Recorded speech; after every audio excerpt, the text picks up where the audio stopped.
Bəh, bəh, bəh, bəh, bəh, bəh. Buna bax. Bax, bax, bax, bax. Bal deyib, bal, bal, bal.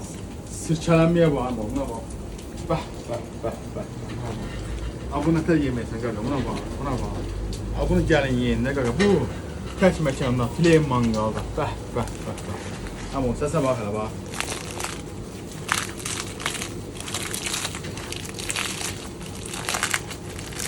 Bəh, bəh, bəh, bəh. Buna bax, bax, bax, bax.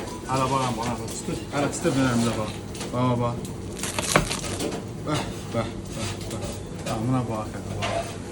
Pendirinə qaqa, buna bax, bax, bax. Bu bir sən nədir? Bu ye əmələ gəldi qaqa, ye əmələ gəl. Buna bax. Bəh, bəh, bəh. Gəlin dostlar. Fileyin manqalda, belə çıtır dönərlərimiz, lahmacun dönərlərimiz, qəşəng. Buna bax. Yeyin də qardaş, gözəl bu dadda təyamlardan ancaq fileyin manqalda da bilərsiniz. Buyurun gəlin.